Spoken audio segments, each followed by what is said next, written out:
this can't be happening again, it can't be happening again. So I went back into that phase where when we first lost our first child. Welcome, friends. You are listening to the Mind Your Space podcast. Welcome back to another episode. I'm your host, Queen, and today I'm going to be taking you on a pregnancy journey, my pregnancy journey. So we're going to be talking about the cravings, the mood swings, everything, and also the difference between my first pregnancy and this pregnancy. So grab some snacks and let's get going. Now, the first thing first, I do want to say motherhood is a lot. But I do want to say that I am very grateful to be carrying life right now as we speak. I do not take it for granted, and I'm very grateful for it. But not because I'm grateful for it, dismiss everything that comes with it. It's a lot. So the first thing first, my first pregnancy, I have talked about it on this podcast before, how terrible it was. It was and now I look back, I can laugh at it, but in the moment I was crying, I was vomiting, I wasn't eating, I was hospitalized, and I felt like it was never ending. And if you are going through that right now, I want to say there is light at the end of the tunnel. Trust me, there is light at the end of the tunnel. Even though in that moment you just feel like nothing you do is going to change this feeling, eventually it will change. It's just for a small period of time. So I just wanted to say that before we dive into everything. So my first pregnancy, I really felt like I experienced so much because I was just really sick.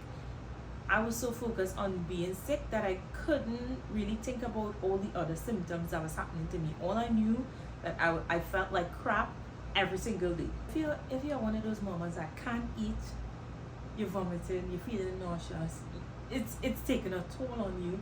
You know, I was there. One of the things that helped me was I actually went and see my doctor. And I was given some medication in my first trimester, but I really was afraid to take the medication because it was in my first trimester. So instead of taking it every day, I took it when I had to go to work. On the days that I had to get up and go to work, yes, those are the days I took it on. And so that's what the first trimester was like for me. Versus now, my first trimester, which thank God I have been through my first trimester. And my first trimester, it was hard. Even though this pregnancy is much easier than my first pregnancy, this pregnancy comes with different challenges because one, I do have a toddler now. So which means I have to get up and do something. No matter what I am feeling, I have to get up and do something. One thing that I experienced in my first trimester is I did vomit, but not as much as my first pregnancy. So I did vomit, I feel nauseous. I didn't take any medication for it because it wasn't severe. Now, the tiredness that I am feeling constantly, in my first trimester, I'm in my second trimester and I'm still tired. I can literally just get up, go to the kitchen, get a cup of water, and I need to take a 5 minutes rest because doing that took everything out of me. And you have to be patient with yourself, mamas, because you are creating another human being. Like everything is going towards baby boy or baby girl. So be patient with yourself and be mindful of that. In my first trimester, one thing I experienced with this pregnancy is severe headaches. I don't know what it was.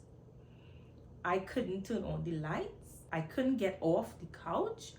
I couldn't even function to take care of baby boy. But that's one of the things that I experienced. And I know a lot of moms experience headache. Let me just say, don't be like me. Don't be stubborn, because when I was experiencing this, I had a friend.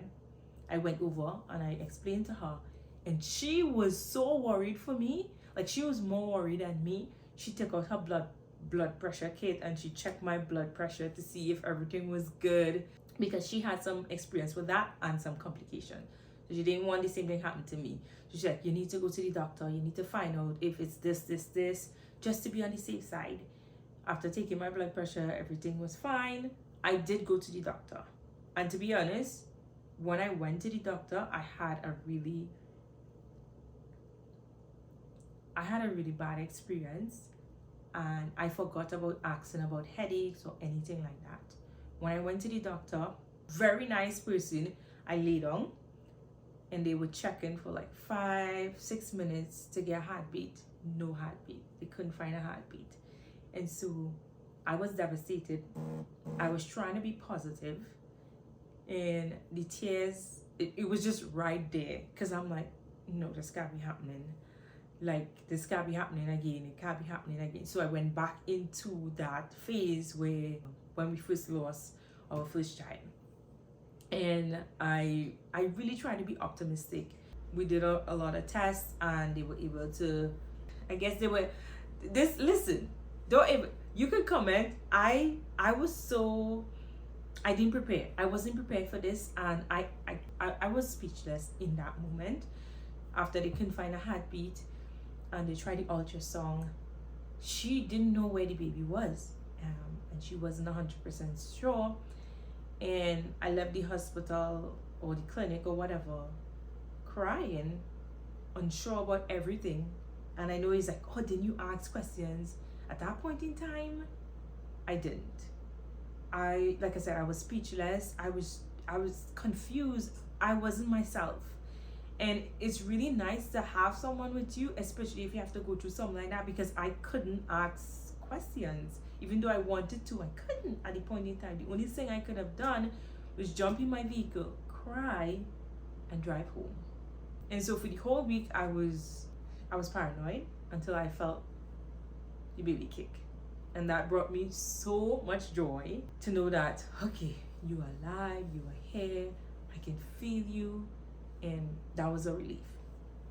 That is, so I didn't check up on the headaches, and the headaches only happened in my first trimester. Now, for those of you who are struggling with the headaches, there are different things that cause this. One, it can be because everything happening with your body, there is different hormones and stuff, so your eyesight might be affected.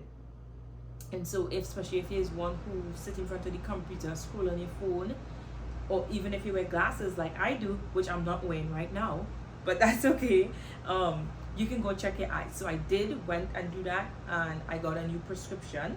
But keep in mind, if you know my prescription changed now, it might change a year from now as well, because I'm going through pregnancy. Now the other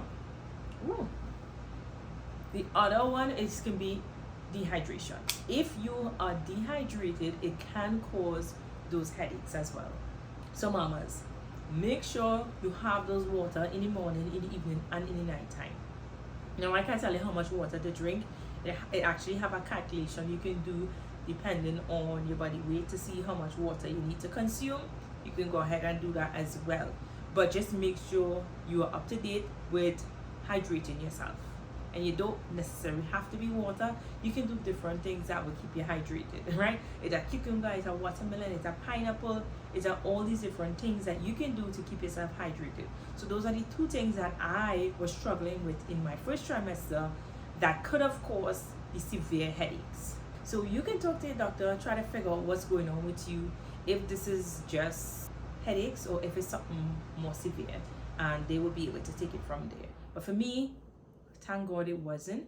But don't sleep on this. I would recommend better be safe than sorry. Head over to your doctor just to clarify. But those are the two things I was lacking within my first trimester that could have caused my headache. Another thing that intensified my headaches was me coughing. Because I was going through my first trimester and all these different things, and the weather was changing as well where we at, and winter time is upon us, I was coughing a lot. And I am talking like couldn't sleep, coughing.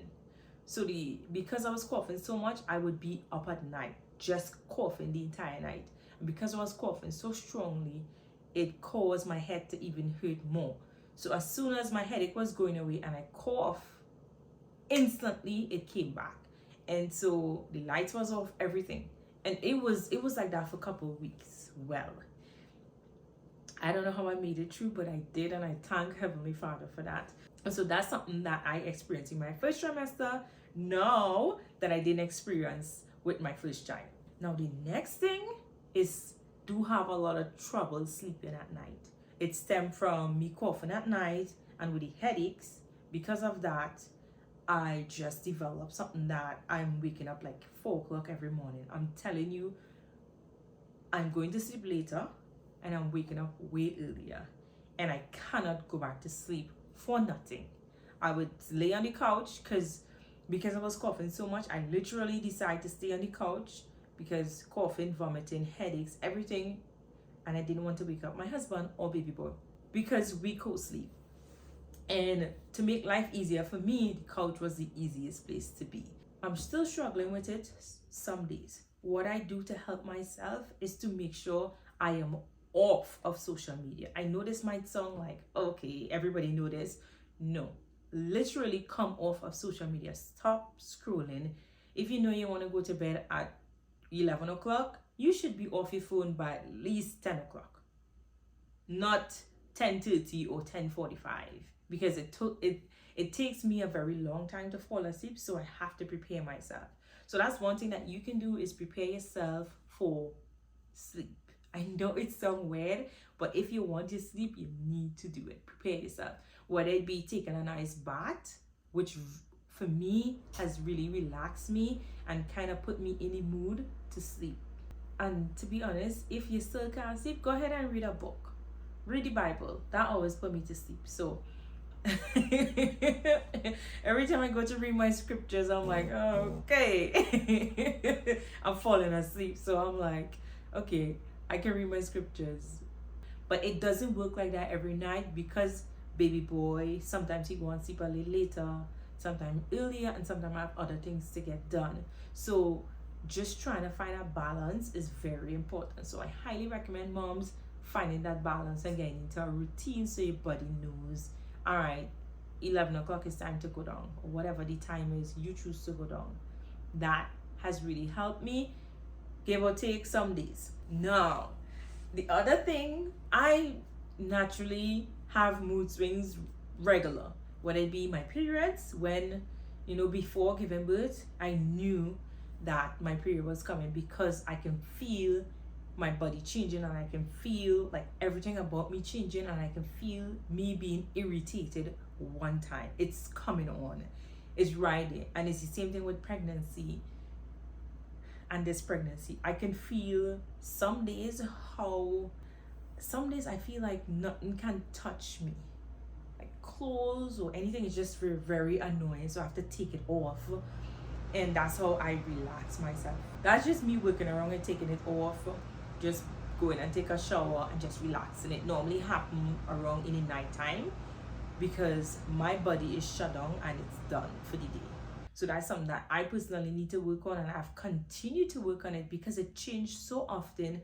Everyone's pregnancy is so different, guys, that this week I will experience one thing, and then next week I wouldn't experience it. And I'm like, okay, what is going on with this? I know the biggest thing that you can do to help yourself is be patient with yourself. Give yourself grace. And that's the best thing you can do as a first-time mom, a second-time mom, whatever it is. Don't be too hard on yourself. You are creating a human being, and your body is cheap. But just knowing and recognizing those feelings will help you to deal with it. And so that's the biggest thing I can say, is for me being able to recognize when I'm going down there, when I'm going down that road. Like, okay, I can feel myself going down. I can feel myself slipping. How do I come back? And so you need to develop whatever coping mechanism you have that you need to bring back yourself, so that you don't fall into that ditch over and over again.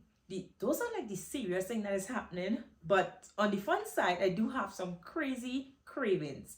With my first pregnancy, craving was out of the gate, because I literally wasn't eating, and I was eating whatever I can keep down, which was a kiwi a day and probably a piece of bread, and eventually Chick-fil-A fries. That was my diet with my first pregnancy. Now it's a little bit different, and I'm really excited that I can actually keep stuff down, and I'm not losing any weight. I'm not gaining much either, but I'm not losing, and that's like a plus for me. Some pregnancy craving that I have is, I can taste it right now. Also, let me know some of your pregnancy craving, if you're pregnant right now, or when you was pregnant, what kind of crazy pregnancy craving you had. Because for me, if my lip dry, I am sorry, because I keep licking this and I put so much Vaseline on my lip, but it's still dry. This place is crazy. My first pregnancy craving that I find was that's really crazy was lime. Yes, lime and salt. Oh my goodness. Tastes so good and I eat it a lot. So anything to do with salt and lime, yes. I put it on salt and lime on strawberries, salt and lime on grapes, salt and lime on anything actually. And my body really love, I don't want to say seafood, but specifically salmon. My body is not accepting too much chicken or anything like that. It just, when I think about it, I want to throw up. And so I do a lot of salmon. That is one thing that I do. I do chicken sometimes when I could stomach it. My another pregnancy craving recently, actually was yesterday, that I discovered that I'm not doing it, is onions. Like I was like craving just onions. There's the taste of onion with some salt and lime on it. And I'm like, what is going on? I hate onions. Why am I eating onions this much? So I think I'm going to try to pickle some onions and probably eat that.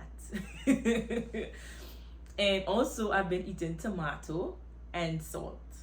So those are some pregnancy cravings. Let me know. A lot of people say based on your cravings, they can tell what you're having. I have no idea. We're going to find out probably in the next 2 weeks, which I'm very excited for. But those are some things that is happening. If you have any questions, let me know down below. Those are my mood swings, my pregnancy craving, my sleepless nights, headaches, all the stuff that I'm actually going through right now. Those are the things that I'm actually going through right now, or been through it in my first trimester. But now I'm feeling so much better. Like this morning, my advice is get up and get it done early, because we have no idea, we have no control of what's going to be happening to our bodies at this point in time. Sometimes in the morning I'm good, and then as soon as 12 o'clock reach, I cannot do anything, and then the negative thoughts start kicking in because I can't do anything, I can't finish anything, I have so much to do and I haven't done anything. So to prevent all of that, if you can do it early, go ahead and do it early and thank me later. And always remember to mind your space.